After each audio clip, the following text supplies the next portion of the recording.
pues, entonces, he titulado esta charla, esta reflexión del cuadro como El hijo pródigo de Rembrandt, una mirada desde la historia de la vida de Rembrandt. Porque este cuadro, creo yo que es el más íntimo, por decirlo así, más espiritual también, en el sentido de que para Rembrandt representó un momento crucial en su vida, en su historia, en su experiencia, en su fe, ¿no? Y es un poco lo que quiero que veamos en esta reflexión, mirando las diapositivas, a partir de los datos de la vida del propio autor, del propio artista. Es como si su vida misma hubiera sido verdaderamente la parábola del Evangelio de Jesús, como si fuera la vida misma de la parábola, una historia que se hace real, que en realidad, así como se ha hecho real en la vida de Rembrandt, también se hace real en tantísimas historias de personas a través de los siglos, ¿no? Esta parábola es de las historias inventadas más reales, una paradoja, ¿no? Pueden ser muy, muy inventada, como un cuento que parece muy sencillo, muy simple, pero que realmente coge de una manera muy profunda la experiencia de muchas personas. Mi experiencia, y creo, supongo que también la de cada uno de ustedes, una parábola muy fácil con la cual identificarse, pero especialmente quiero que miremos eso en la vida de Rembrandt. Eh, Fíjense que Rembrandt vivió de 1606 a 1669 y el cuadro fue pintado, según el Museo del Hermitage, que tiene la custodia del cuadro. Este cuadro fue pintado entre 1663 y 1665. Comparando las dos fechas, vemos que es un cuadro hacia el final de la historia de la vida de Rembrandt. Entonces, podemos ver cómo al final de su vida, que también coincidía con un final bastante triste y doloroso, de muchos sufrimientos acumulados y de mucha pobreza también, lamentablemente, de mucha pobreza y hasta de un olvido incluso, qué triste, pero hacia el final, él como que va resolviendo toda su vida a partir de esta experiencia espiritual con Dios, la experiencia de ser acogido por el Padre, la misericordia de Dios. Y hacer un cuadro al final de su vida es también como la representación de cómo poco a poco va a enfrentar ya el momento de su muerte.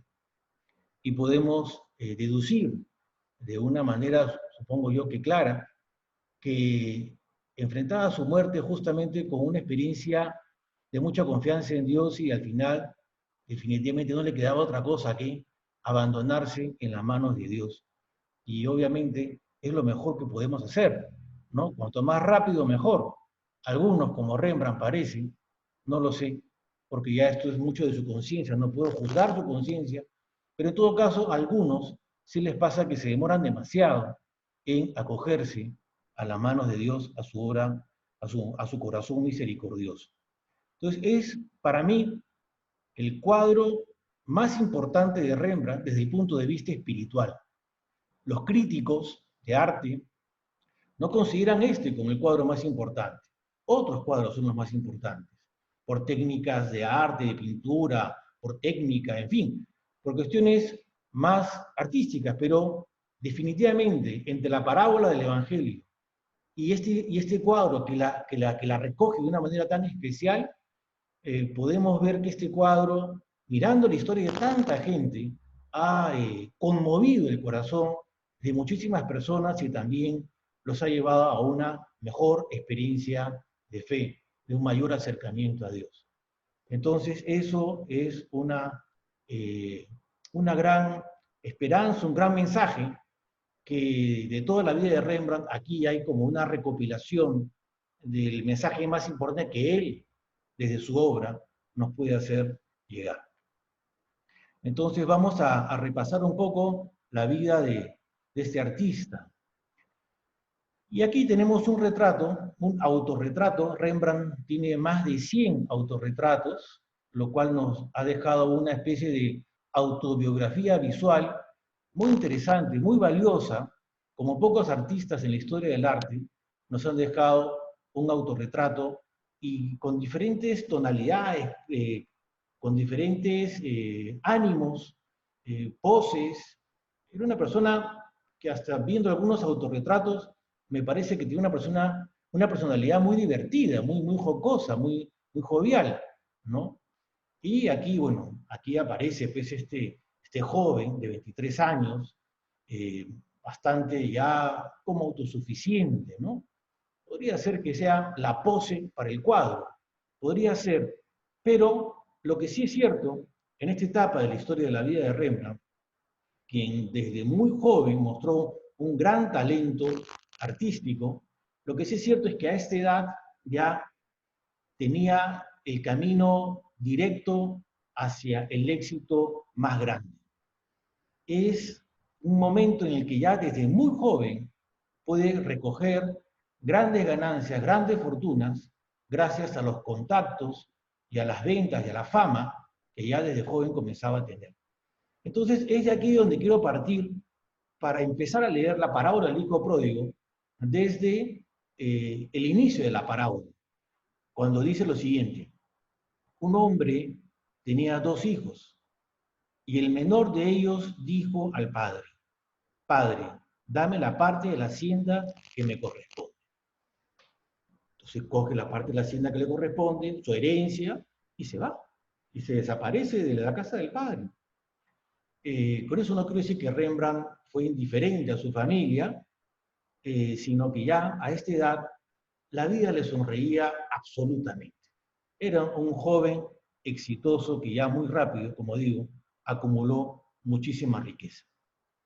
Y para entender un poquito, digamos, este ascenso también, además de su talento, vivió unas coyunturas sociales, históricas, que también le favorecieron muchísimo.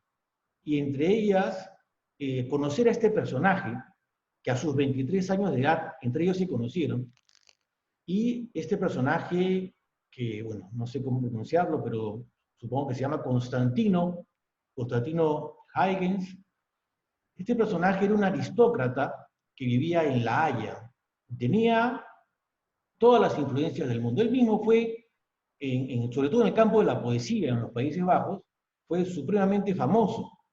Entonces, este señor fue quien, por ejemplo, para mostrar solamente un ejemplo de lo importante que fue para él en la influencia, le dio el contacto con el príncipe que en castellano lo podríamos llamar Federico Enrique, el príncipe de Orange, otro gran personaje en el campo político, militar de los Países Bajos y muy reconocido también en toda Europa.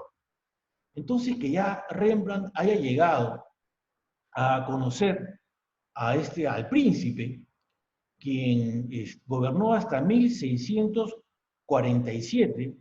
Imagínense, Rembrandt le entregó trabajos hasta 1646, o sea, hasta un año antes de su muerte.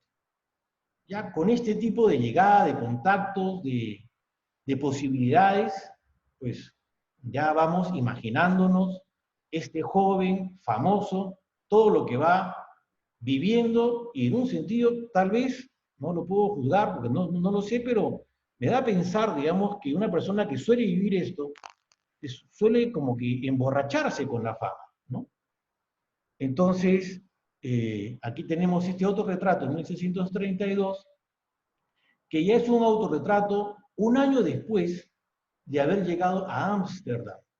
Él era de Leiden, una ciudad que queda cerquísima a Ámsterdam, creo que son 30 minutos en carro para poder llegar entre una ciudad y la otra. Entonces ya este joven famoso está en Ámsterdam, entró también por la puerta grande, repito, todo lo sonreía, y con eso vamos entendiendo más esto de el hijo, de la parábola, el hijo pródigo que va recogiendo toda la fortuna, ¿no? Toda la herencia de su padre, y en Ámsterdam comenzó viviendo, comenzó con el marchante que se llama Enrique van Uylenburg. Y este marchante, pues, obviamente, como vendía muchas obras de arte a gente famosa, a todo tipo, tenía todos los contactos y ahí Rembrandt vivió con él un buen tiempo. Incluso, algo todavía más significativo, este señor, Enrique, le presentó a Rembrandt, le presentó a su prima. Y esta prima, que se llama Saskia van Uylenburg, fue justamente la primera esposa, la primera pareja que tuvo Rembrandt. Entonces, con esta mujer, con Saskia, que pertenecía al nivel económico más alto de Ámsterdam, una ciudad que además estaba en la cumbre de su poderío comercial, una de las ciudades más ricas del mundo. Cuando Rembrandt vivía ahí, Ámsterdam era una de las ciudades más ricas del mundo.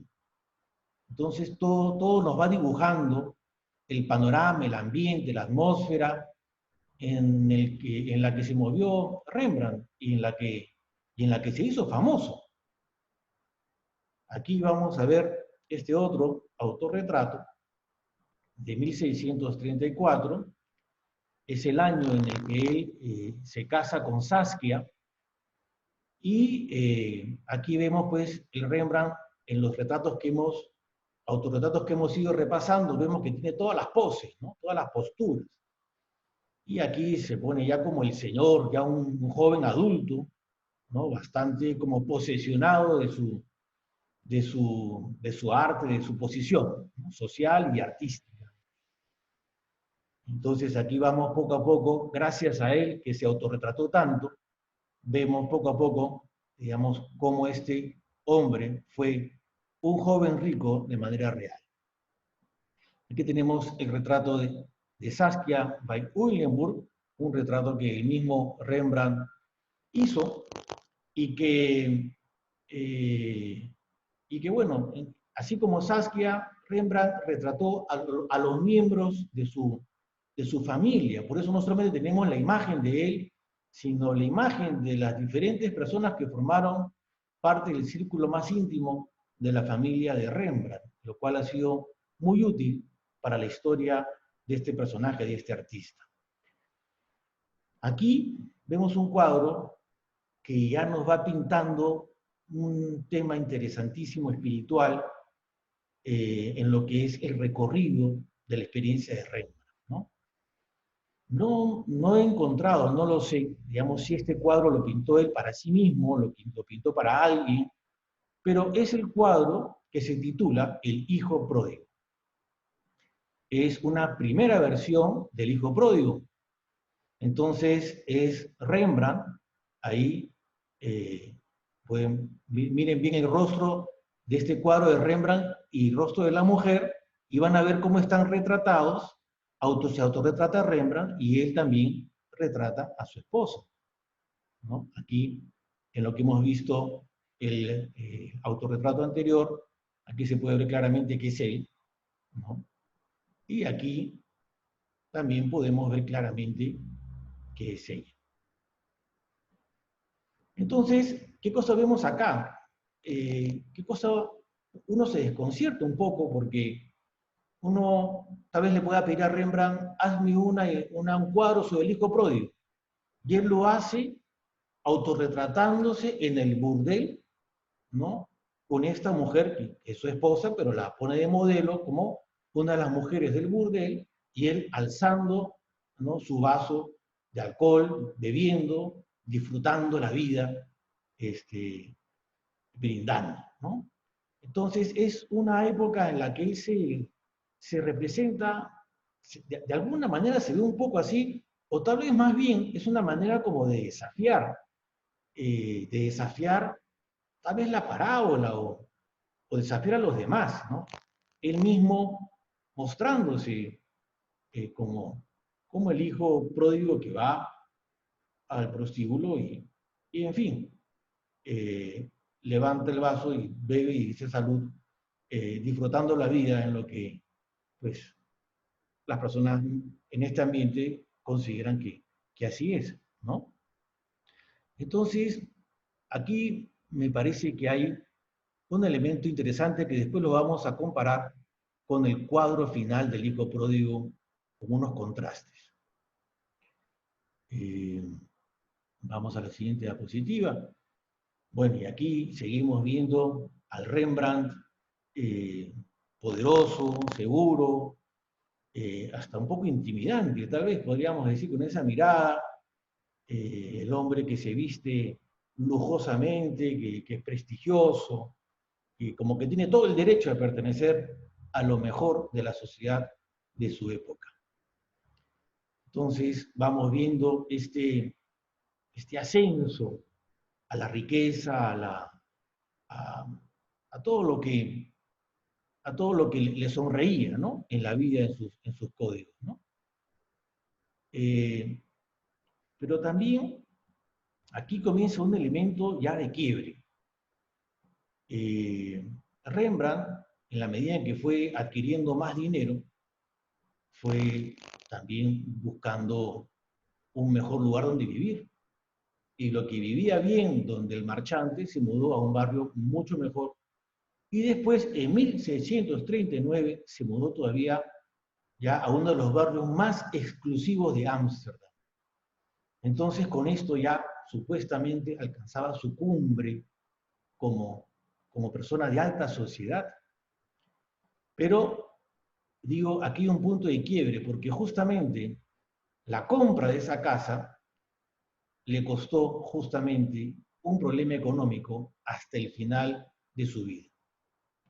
Rembrandt recibía mucha plata y al mismo tiempo gastaba mucha plata. Excelente, extraordinario artista, pésimo administrador. Y con esta casa comenzó a tener ya los problemas que supuestamente no debía tener. Lo tenía todo para vivir cómodamente. Sin embargo, pues ya aquí se le desajustó el presupuesto y obviamente no supo acomodarse, porque también eso hubiera significado retroceder y Rembrandt ya no iba para atrás por voluntad propia. La vida lo llevará para atrás contra su voluntad. Y ahora vemos aquí otro cuadro, este es Titus, y también aquí hay un elemento muy importante en el sufrimiento que le tocó vivir a Rembrandt. Con Saskia, Rembrandt comenzó a tener un primer embarazo, ¿no? Que comenzó a tener su primer hijo, un hijo que le nació en 1635, a quien llamó Rombertus. Pero ¿qué pasó? A los 2 meses de nacido su bebé, se le murió. Obviamente esto a cualquiera le parte el alma, ¿no?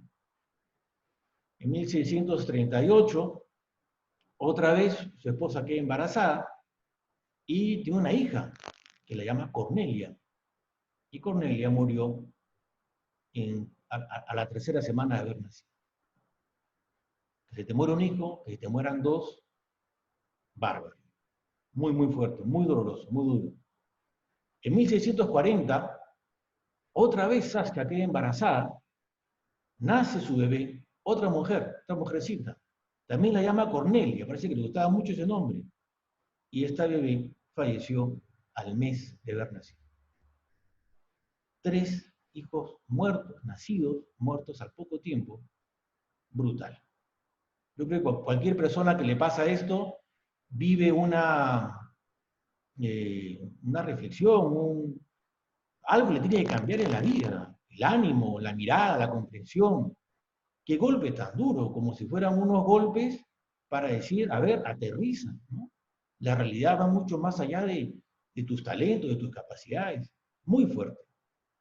Y de ahí, Saskia vuelve a quedar embarazada y ahí por fin nació un bebé que sí sobrevivió a esa salud precaria de la época de los niños, ¿no? Y justamente es Titus. Titus es el que logra sobrevivir a la infancia, a la precariedad. Y aquí está Titus, retratado en una etapa bastante jovencito, y bueno, Rembrandt nos sigue mostrando los rostros de su familia de una manera pues, simpática y histórica, ¿no? Nos ayuda a la historicidad de su vida. Y bueno, de aquí nació Titus, una gran alegría para la casa, para Rembrandt, para la familia, como una esperanza, pero le llegó uno de los golpes también durísimos y tal vez uno de los más duros de su vida. Saskia murió. Saskia murió, parece que debido a complicaciones del parto. ¿No? No murió inmediatamente, murió unos meses después, tal vez un año después, no llegaba a comparar bien cuánto tiempo quedó viva después de haber dado luz a Titus. Y obviamente Rembrandt eh, vivió supremamente golpeado ya con esta pérdida. Y habiendo tenido a Saskia en cama después de dar a luz a Titus, pues necesitaba una ayuda. Y ahí fue cuando contrató a esta mujer. En realidad ahí puse una pregunta, ¿no? ¿Quién es? ¿Es Gertje Dirks o Enriqueta Stoffels? Bueno, después explicaré quién es Enriqueta Stoffels. Los artistas, un poco buscando en internet quién es este personaje, a quién retrató exactamente, no se ponen de acuerdo quién es. Hay una duda entre estos dos nombres, estos dos personajes. En todo caso, me sirve para hablar de Gertje. ¿Quién es esta mujer? La mujer que Rembrandt contrató para poder atender a Titus mientras Saskia estaba delicada en cama. Le contrató a esta nodriza. Y bueno, contratándola, cuando se muere Saskia y esta mujer ya es parte de la casa, Rembrandt comienza a tener una relación sentimental con ella. Y realmente es de los personajes que más le complicaron la vida. Porque estando en casa, habiéndosele dado tanta confianza, y Rembrandt que se involucró con ella, la hizo, no su esposa, en realidad se habla de ella como la amante de Rembrandt. Entonces esta mujer tenía acceso a todo y entre las cosas que hizo fue estafar a Rembrandt con las joyas. Ya se imaginarán las joyas que Rembrandt le habrá comprado a su esposa, Saskia, ¿no? Y en general hizo muchas estafas y, y le complicó la vida a Rembrandt. Cuando Rembrandt se dio cuenta, pues empezó un juicio tremendo. Y aquí está otro cuadro donde tampoco se sabe bien cuál de las dos mujeres es, pero bueno, me sigue sirviendo hablar de Hertzke a partir de este retrato, ¿no? Que puede ser ella misma. Entonces, lo cierto es que el problema con esta mujer duró hasta 1659, si no me acuerdo mal, donde esta mujer ya se murió, pero en todo el proceso en que Rembrandt se enredó con ella y, y esta mujer se murió, discutieron, hubo juicios, ella lo denunció, tuvo que pagar muchísima plata por las denuncias, porque perdió el juicio. Después Rembrandt la volvió a denunciar y la mandó como una especie de manicomio, pero no estaba loca. Después ella salió. Un desastre, ¿no? Un desastre total. Ya podemos ver cómo la vida de este hombre fue recibiendo una cantidad de golpes que en todo lo que fue su juventud tan floreciente y tan rápidamente ascendente, aquí ya en su madurez, el hombre recibía golpe tras golpe y lo desestabilizaban en todo sentido, económicamente, emocionalmente, familiarmente, artísticamente, en todo sentido. En medio de todo esto, se apareció una mujer que, como digo en castellano, es más fácil pronunciarlo, Enriqueta Stoffels. Aquí está un retrato de Enriqueta. Y bueno, ella era mucho más joven que Rembrandt, bastante, unos 25 años más joven que él, más o menos. Y bueno, fue su nueva pareja. Nunca se casó con ella, pero sí vivieron una vida de esposos. Y viviendo esta vida de esposos, pues pues obviamente tuvieron un hijo.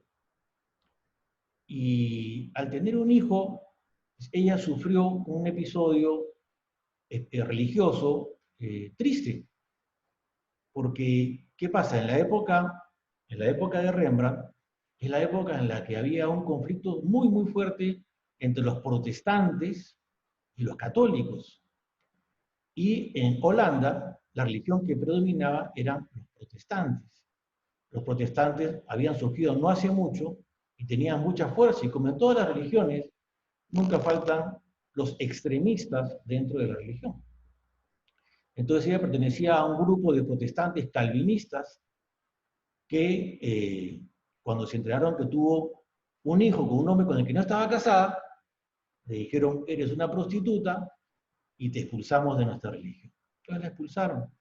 Obviamente, un golpe tremendo, porque que te expulsen de tu religión y además que te traten de prostituta porque no te casaste con ese señor, ¿no? Es muy triste, es muy doloroso, ¿no? Cuando hay visiones tan extremas, las proporciones se pierden, ¿no? Y bueno, otro golpe más en la vida de Rembrandt, su mujer expulsada de su religión, y por lo que se ve, se percibe, no he hecho un estudio a fondo, no soy un especialista en Rembrandt, pero entendiendo un poquito la época y el ambiente, sí, era un ambiente muy religioso, muy religioso, muy espiritual en el sentido de que la religión siempre es importante y la mayoría de la gente busca una respuesta religiosa, ¿no? a sus vidas. Entonces, bueno, esta mujer entró en la vida de Rembrandt y realmente fue una enorme ayuda. Vamos a la siguiente diapositiva. Ya un Rembrandt absolutamente distinto en este autorretrato, 1658. Hay una gran diferencia, la expresión del rostro, los ojos son increíbles. Es un hombre mucho más interior, por más que sigue vestido de una manera con ropajes pues, elegantes para la época y todo, con su bastón y todo, ya su mirada de la vida es distinta, ¿no? Su mirada viene desde mucho más adentro que una mirada simplemente superficial. Es un cuadro mucho más psicológico también que los anteriores en su carga de profundidad interior, a eso me refiero. Entonces, retomemos la idea de que Rembrandt recibía muchísimo dinero y gastaba muchísimo dinero. ¿En qué cosas gastaba Rembrandt? Era un coleccionista, no sé si la palabra obsesivo sea la palabra adecuada y justa, pero le encantaba comprar de todo. Tenía de todo, desde cosas de Egipto, del Imperio Romano, como había el comercio, como Ámsterdam es una ciudad comercial absolutamente, los barcos que llegaban de todas partes, era impresionante, y las cosas que llegaban de Oriente, pues también compraba cosas de China, cosas de Oriente, cosas de todas partes del mundo. Tenía una colección que poco a poco fue acumulando cada vez más como un tesoro, como su riqueza, y también las utilizaba para su propio arte. Entonces, en eso gastaba su dinero. Pero así como gastaba su dinero, también tenía deudas, no pagaba sus deudas. Y eso hace pues que tú tengas en una sociedad tan rica, tan influyente, tan poderosa, poderosos enemigos. Y a Rembrandt le pusieron en una situación complicada económica. Y eso hizo que justamente entre 1657 y 1658, él tuvo que vender su colección. Estaba pero absolutamente apretado, seguía viviendo en este barrio supremamente exclusivo, pero ajustado con todas las deudas del mundo, con todos los problemas del mundo. Y en este sitio, pues vendió su colección. Y de tantas cosas buenísimas que tenía, como estaba en bancarrota, le pagaron una nada por cosa tras cosa, y al final todo lo que recaudó fue insuficiente. ¿Y qué tuvo que hacer? Tuvo que irse a vivir ya a otro lugar. Aquí ya tenemos un Rembrandt que está quebrado. Está quebrado, está pobre, está con problemas, es súper reconocido, pero tampoco le piden trabajos. Sí, le van pidiendo una cosa tras otra. Y es que también, otra cosa que le hicieron fue que lo bloquearon y dijeron, hicieron unas normas, el Consejo de Artistas de Ámsterdam acordó que alguien que al final, digamos, todo tenía nombre propio, ¿no? Rembrandt, alguien que tenga la situación económica de Rembrandt no pueda comerciar. Con eso le cerraron el camino de lo poco que le quedaba y ante eso justamente esta mujer Enriqueta y su hijo Titus, ambos montaron su propia empresa y, entre comillas, por supuesto, contrataron a Rembrandt como un trabajador de ellos. Entonces Rembrandt podía seguir vendiendo sus cuadros a partir de esta compañía, esta sociedad que habían organizado entre Titus y Enriqueta.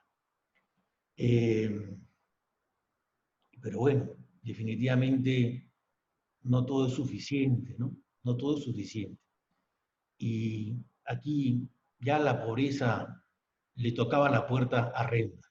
Como digo, se mudó ya a un barrio absolutamente distinto, ajeno a, a todo lo que él había vivido en Ámsterdam. Y aquí es donde quiero leerles el pasaje del Hijo Pródigo, lo que sigue de la cita bíblica a lo primero que les leí. Dice así: cuando hubo gastado todo, sobrevino un hambre extrema en aquel país y comenzó a pasar necesidad. Entonces fue y se ajustó con uno de los ciudadanos de aquel país que le envió a sus fincas a apacentar puercos y deseaba llenar su vientre con las algarrobas que comían los puercos, pero nadie se las daba. Así como cuenta la parábola del hijo pródigo, la historia, brevísima, pero aquí en la vida de Rembrandt, una historia que he dado largos saltos históricos, pero una historia donde en muchos años se han ido cumpliendo esta parábola, ¿no? De una gran riqueza, ya a un momento ahora de una gran pobreza. Cuentan que Rembrandt en un momento de su vida, hacia el final, ya hasta tuvo que mendigar. ¿Cómo era mendigar? ¿Cómo mendigó? Exactamente no lo sé. No sé si andaba por la calle como conocemos a los mendigos comúnmente, o que le tocaba la puerta a un amigo, a otra persona conocida y le pedía para comer, ¿no? Así de grave llegó a vivir al final, en los últimos años de su vida. Entonces, eh, todo seguía hacia abajo. Y en lo que seguía hacia abajo, le pasó otra desgracia. Otra desgracia. No tengo otra palabra para calificarlo. Enriqueta murió. Murió en 1663. Y fíjense, ahí el cuadro del hijo pródigo estuvo hecho, pintado, aparentemente, según los estudiosos especialistas, entre 1663 y 1665.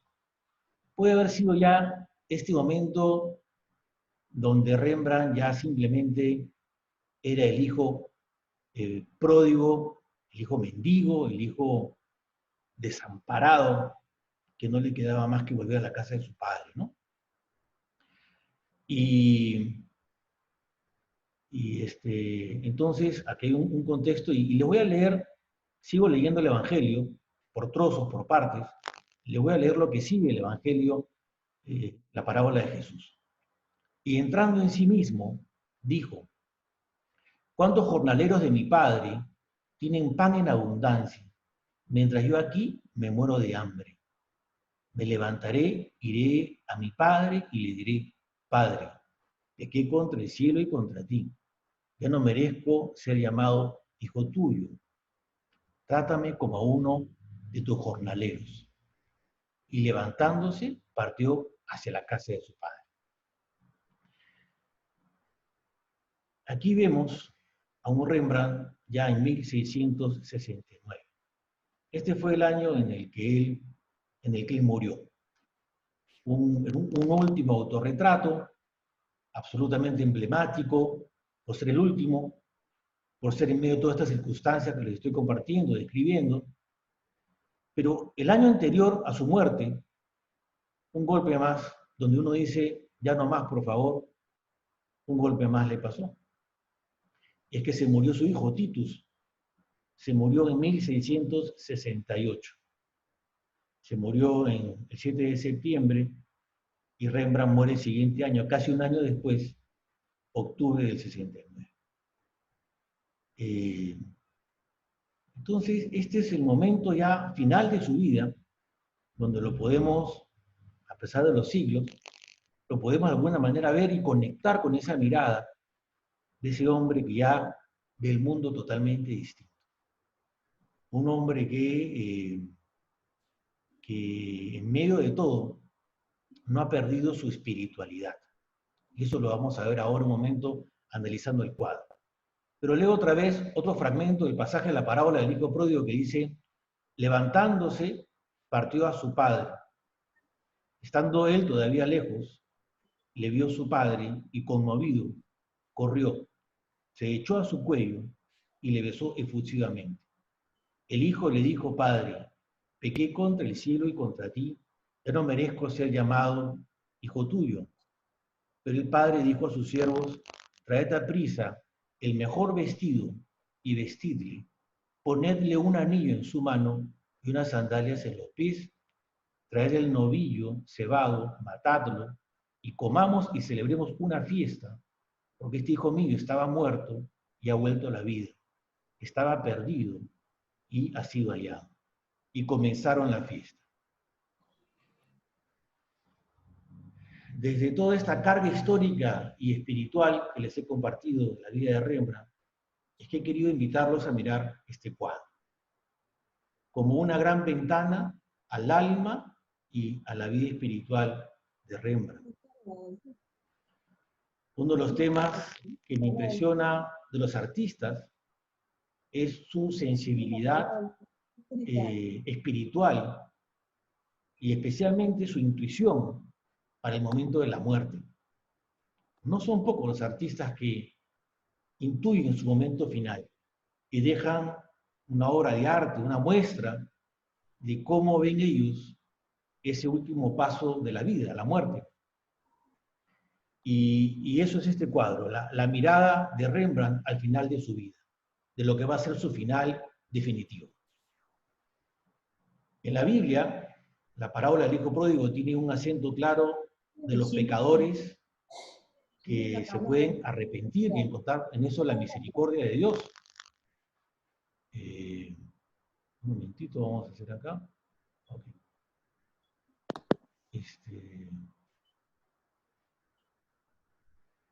Ya. Decía que la parábola nos muestra eso, que por más que uno sea el pecador más grande de la historia, si uno tiene arrepentimiento, humildad, si uno quiere, no puede volver a la casa de su padre. Y eso, para empezar, sí es muy lindo. Pero este cuadro, para mí, va mucho más allá de la historia del hombre pecador. Puede ser también la historia distinta, absolutamente distinta, no digo que sea el caso de Rembrandt, pero absolutamente distinta del hombre bueno, que le ha pasado de todo, que le ha pasado las peores, que lo ha sufrido todo, que lo ha sufrido con mucha paciencia, con mucha fe, y en los golpes de la vida llega cansado, llega agotado a los brazos del Padre. Entonces, y mirando pues esto de la vida de Rembrandt, creo que, no sé, es que no tengo todos los datos de su vida, yo no puedo decir que Rembrandt fue un tipo pervertido, no veo en ninguna parte, no he leído en ninguna parte que haya sido un hombre que se haya dado todas las escapadas del mundo y que haya sido un borracho, ¿no? No he leído nada sobre eso, no me consta para nada, pero es el hombre pues que sí vivió su fama y su gloria de una manera tal vez olvidándose de Dios, y ahora vamos a ver un cuadro para que me entiendan por qué pienso esa idea, pero al final, entre lo que sea, pecados, Pero lo que sí, el cansancio de todo lo que sufrió, ¿cómo no vas a llegar agotado al final de tu vida? Es impresionante. Y lo que uno necesita, sobre todo en ese momento, es que Dios te abrace, que Dios te dé la paz que tanto buscas, que tanto necesitas. En esta toma, en esta foto de un gran acercamiento especial, muchos comentan de que este personaje, que es Rembrandt, obviamente, ¿no? No es simplemente un joven, ese personaje es Rembrandt. Este joven calvo que se recuesta en el regazo de su padre, que cierra los ojos de una manera muy tierna, muy, como diciendo, por fin encontré la paz, por fin llegué a casa.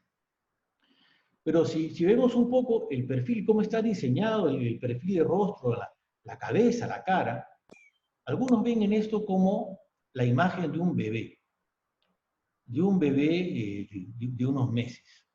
Es decir, la interpretación es que Rembrandt en este momento vivía un volver a nacer, volver a empezar de nuevo, volver a estar en paz, tranquilo, feliz, con la felicidad, digamos, de toda su vida.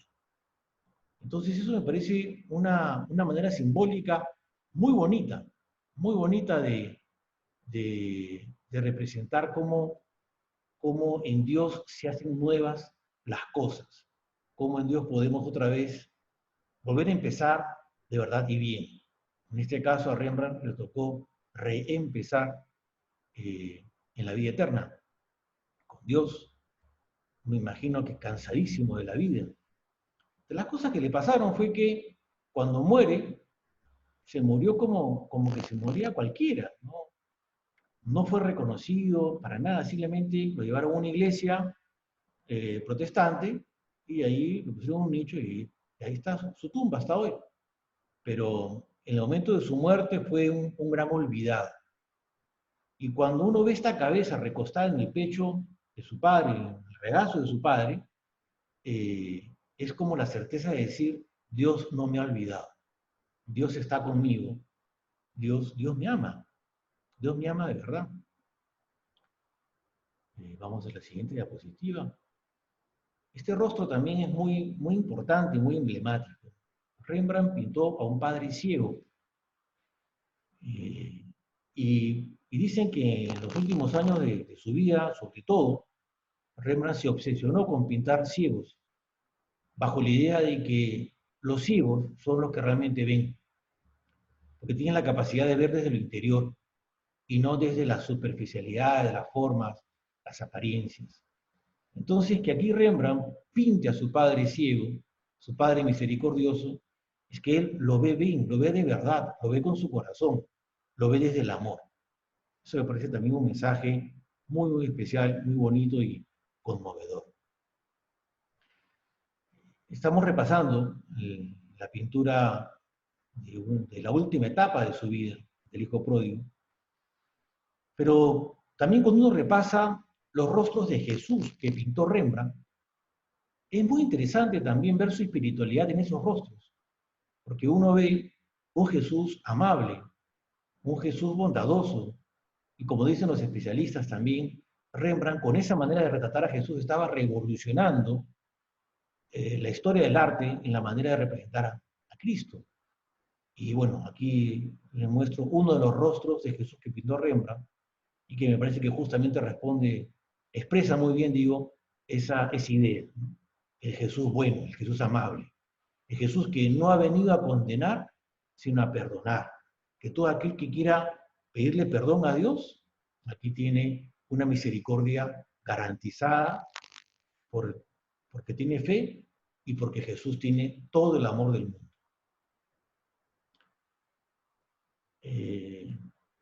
Aquí vemos, he hecho también este fragmento del cuadro, me he acercado un poco más, como tratando de ver a todos los personajes que aparecen ahí. Y fíjense, hice un efecto de blanco y negro, aparecen un poco mejor, ¿no? O sea, aparecen bien, digamos, sobre todo los personajes más ocultos, que son los que están más atrás.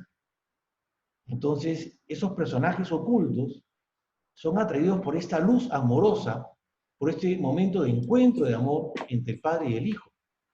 Es bonito que vienen saliendo de la oscuridad otros que van viendo el testimonio de lo que Dios hace Ya voy, hijito.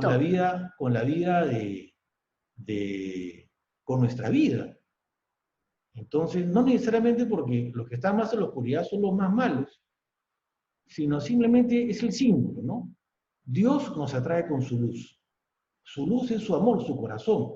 Entonces, vamos acercándonos a la luz y vamos saliendo de la oscuridad absurda. Una oscuridad que no tiene sentido. La oscuridad en cualquiera de sus formas. Puede ser, como digo, de un pecado grandísimo o muchos pecados grandísimos, o puede ser también de la tristeza, puede ser también del temor, puede ser también del sufrimiento, en fin, tantas cosas que oscurecen el alma, que lo entristecen, y que el amor de Dios es ese corazón cálido que nos atrae, nos acerca y nos hace vivir una experiencia totalmente gratificante, nueva, una experiencia renovadora. Aquí con estas líneas, esta diagramación, pues se puede notar claramente cuál es el centro del tema del cuadro. El corazón del Padre. El corazón del Padre que hace un contacto directo y personal con su Hijo, y también es el corazón, el amor del Padre que es personalizado, no solamente con algunos, sino que es un amor hacia todos nosotros, un amor universal.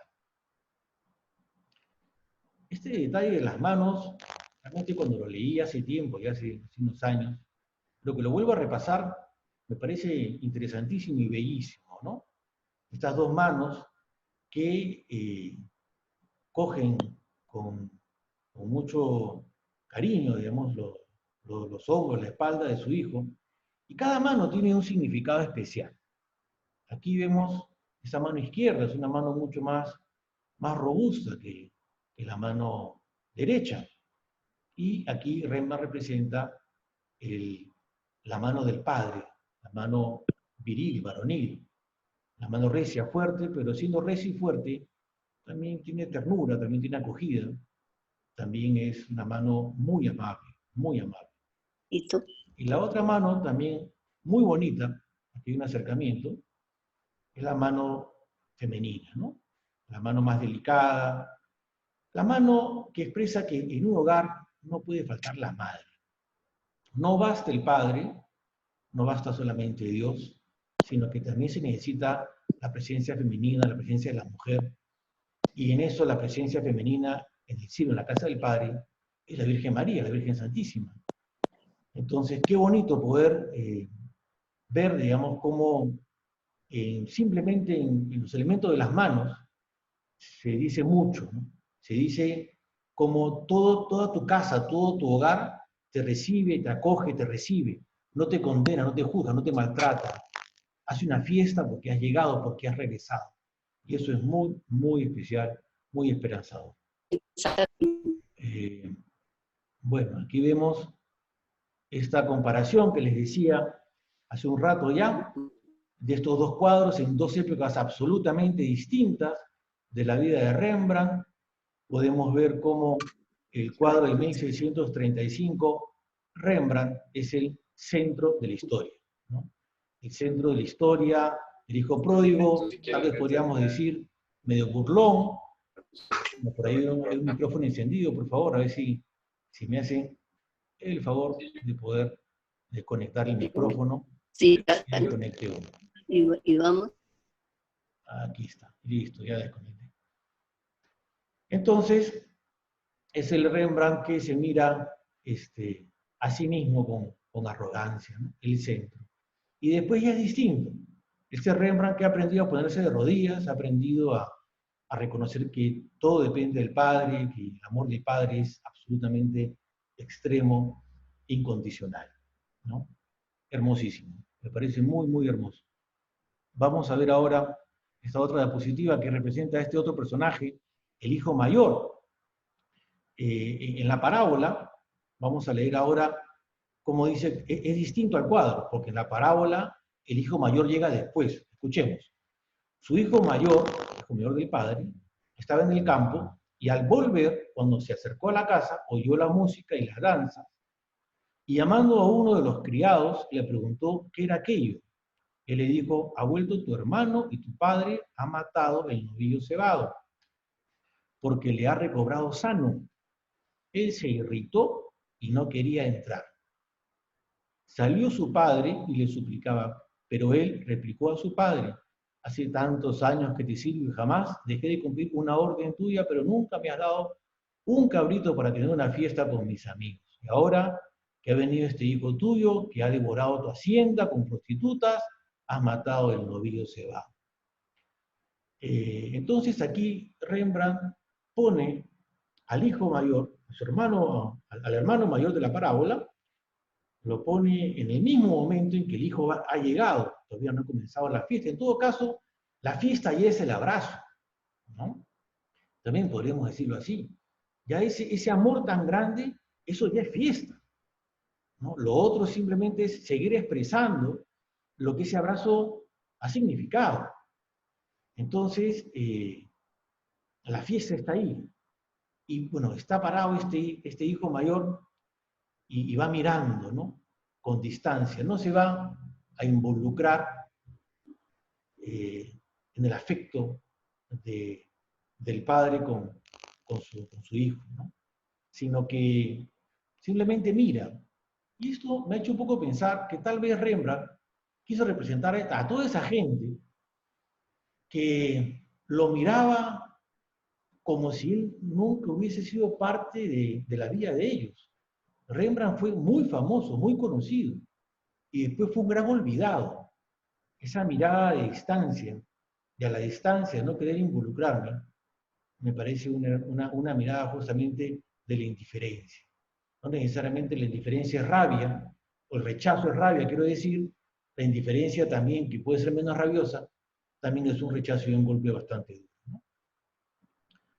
Aquí hay un elemento de diálogo entre estos dos personajes, que es entre este bastón largo que tiene el hijo mayor y esta pequeña vara o pequeña espada, no sé exactamente qué es lo que quiso representar ahí, pero que siendo que el hijo menor, absolutamente pobre, haya conservado una cosa muy valiosa, no la haya vendido, es el símbolo de que por más que uno pase las peores, hay algo dentro de nosotros que es una dignidad de hijos de Dios que siempre estará ahí llamando y reclamando al momento en que podamos volver a la casa del Padre, como eso que me va tiritando interiormente y que me va diciendo, por si acaso, eres un hijo de Dios, tienes una casa, tú puedes volver a la casa del Padre.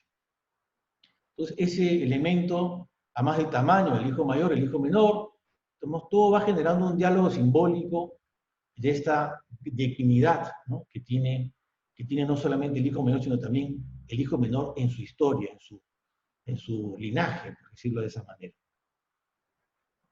Este es el personaje del sombrero, que va mirando, sí, con compasión la escena, no es una mirada indiferente, sino que se coge el pecho, se coge un tobillo, va mirando, y probablemente Rembrandt quiso representar aquí a aquel siervo que cuando llegó en la historia de la parábola, llegó el hijo mayor y le pregunta al siervo, ¿qué es esto? ¿Qué está pasando acá?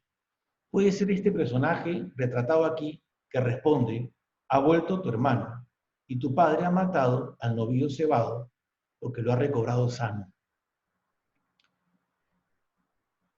Este es uno de los elementos más conmovedores para mí del cuadro. Estos pies gastados, estos zapatos rotos, donde uno dice, realmente llegó, pero apenas, o sea, casi que no llega, casi que no le alcanza los zapatos, los pies, la vida, la ropa, casi que no le alcanza todo para llegar, ¿no? Un zapato ya zafado que ya un poco puede decir, no sirve más, no sirve para más. Esa cuestión hay que quemarla ya porque realmente ya es algo para despojarse para siempre, ¿no? De algo viejo. O también puede ser Guárdalo para que te acuerdes que eres una persona que eres frágil, ¿no? Y que necesitas la ayuda de Dios para seguir caminando. En todo caso, esta imagen me hace meditar cómo, aunque me cueste mucho llegar a la casa de Dios, a la casa del Padre, regresar, yo debo esforzarme todo lo que pueda por regresar a la casa del Padre. Es el mejor lugar donde puedo estar, donde puedo vivir, la casa del Padre. Y es el lugar más bello, donde no me falta nada, como el Salmo, ¿no? Si Él es mi pastor, nada me falta. Entonces, bueno, aquí mirando este detalle de los pies, eh, y bueno, aquí vemos cómo realmente una vez más, como les he dicho, la parábola ha cobrado vida. Es una historia concreta, hoy hemos meditado en torno a la vida de Rembrandt, pero es la historia de tantos, ¿no? De tantos, de tantos. Repito, no solamente porque no haya sido un pecador, sino porque la vida te ha dado tan duro, que uno dice, pues, aquí, aunque esté roto y gastado, estoy con mi padre y eso es mi consuelo. Uno de los datos que me parecieron bastante especiales e importantes es el tamaño del cuadro.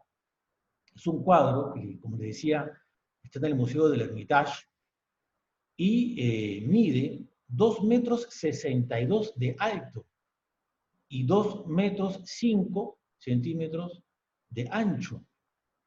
Entonces, uno dice, ¿cómo así Rembrandt pintó esta escena tan grande? Yo creo que definitivamente quiso dar un gran mensaje de su vida a partir de este cuadro. Este cuadro no solamente es la expresión de su vida, sino la ventana al cielo. Rembrandt entró por la puerta grande al cielo. Y de hecho ahí, ese patio de esa casa señorial con esos arcos grandes, habla de un lugar bien amplio. Así es la casa de Dios, un lugar muy amplio donde cabemos todos. En ese orden de ideas, Rembrandt sabía que no iba a llegar al cielo lleno de obras buenas. Rembrandt es de los que llegó al cielo por la misericordia de Dios. Un hombre que sí se equivocó, todos nos equivocamos obviamente, un hombre que no tuvo siempre a Dios en el centro de su vida y bueno, paradojas de la vida. Cuando al final estás pobre, estás mal, tienes la capacidad de acercarte a Dios, no es lo ideal, obviamente, no es lo ideal, no es que todo el mundo tiene que ser pobre para acercarse a Dios, simplemente es ser pobre de espíritu, o sea, humilde. Hay que ser humildes para acercarnos a Dios siempre. Vivamos en la abundancia, vivamos en la pobreza. Siempre estar con Dios como una cosa fija, como un eje, como una cosa clara. Entonces, aquí está Rembrandt que para mí, digamos, yo veo este cuadro y digo, este hombre definitivamente está en el cielo. Yo no lo quiero canonizar, no soy nadie para canonizar a nadie, pero ¿cómo no ver en este mensaje pascual su propia fe, su propia esperanza? Y Dios no defrauda la esperanza. Rembrandt entonces, como les dije ya, entra al cielo, digo yo, el 4 de octubre de 1669, el día de su Pascua. Pascua como esa palabra que expresa el paso de la muerte a la vida, el paso de la esclavitud a la libertad. Y en el caso de Rembrandt podría agregar el paso de la riqueza a la verdadera riqueza, o de la riqueza a pobreza a la verdadera riqueza, a la verdadera abundancia. Con Dios no nos falta nada. Muy bien, esto es lo que quería compartir con ustedes. Esta es la historia y el testimonio de la vida de Rembrandt, que para mí es una historia de una gran esperanza. Ver el cuadro ver la vida de Rembrandt también en paralelo, para mí ha sido una historia especialmente constructiva, porque tiene un mensaje muy potente, no solamente por una bonita imagen evangélica, sino por una imagen que tiene fuerza desde la vida, desde la propia vida y experiencia y la historia de Rembrandt. Entonces, bueno, eso es lo que quería compartir con ustedes. Muchísimas gracias por acompañarme. Realmente Dios los bendiga. Voy a dejar de grabar para poder conectarme con ustedes y si alguno en este tiempo todavía